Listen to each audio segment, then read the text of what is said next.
और सिर्फ इतना ही नहीं, ये भी डॉक्टर फारूक अब्दुल्ला ने सुनिश्चित किया है कि जो जम्मू का यूनिट है नेशनल कॉन्फ्रेंस का, प्रोविंशियल प्रेसिडेंट से लेकर नीचे वाले सभी नेता जम्मू संभाग की बात कर रहे हैं, जम्मू संभाग की एम्पावरमेंट की बात कर रहे हैं, और वो बातें भी कर रहे हैं जिसको लेकर कश्मीर का आम आदमी ये कह रहा है शायद नेशनल कॉन्फ्रेंस का फला नेता बीजेपी ज्वाइन करने वाला है।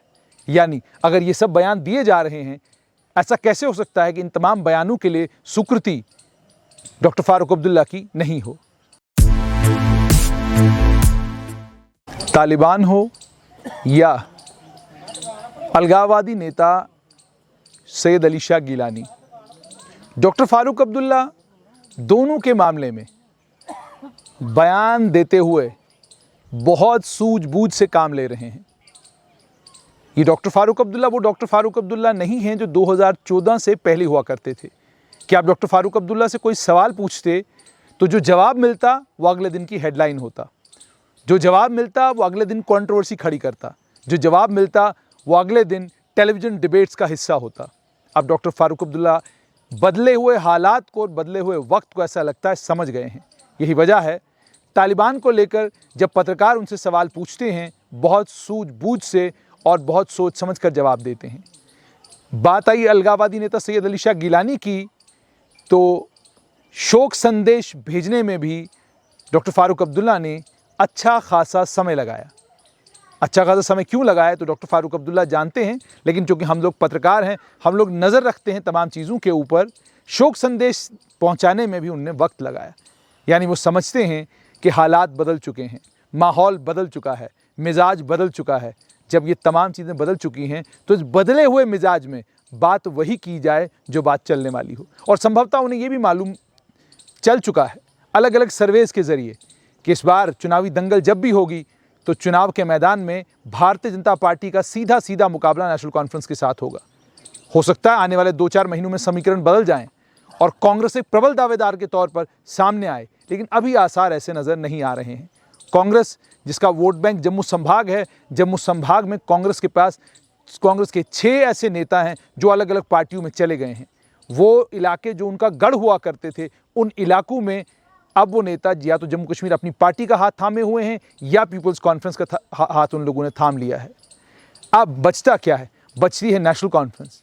नेशनल कॉन्फ्रेंस की ने 5 अगस्त 2019 के बाद कोई भी बड़ा नेता नेशनल कॉन्फ्रेंस को छोड़कर किसी भी दूसरे दल में नहीं गया।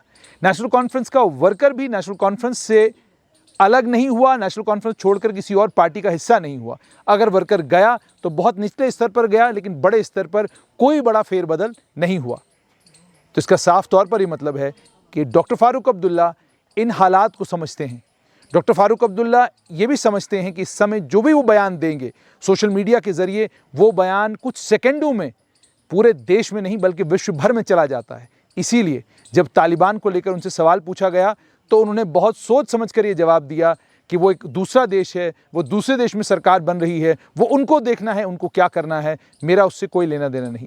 जब सैयद अली शाह गिलानी को के मरणोपरांत शोक संदेश भेजने की बारी आई तो उसमें भी डॉक्टर फारूक अब्दुल्ला और उनके सुपुत्र उमर अब्दुल्ला पूर्व मुख्यमंत्री ने विलंब किया, यकदम बयान नहीं दिया।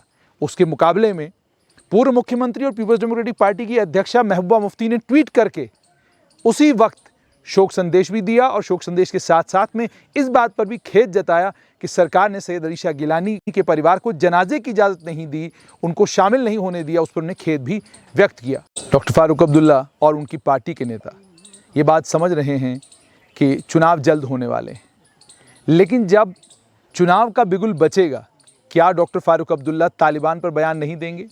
क्या डॉक्टर फारूक अब्दुल्ला की पार्टी के नेता तालिबान पर बात नहीं करेंगे? क्या सैयद अली शाह गिलानी आने वाले चुनाव में मुद्दा होंगे कि नहीं होंगे?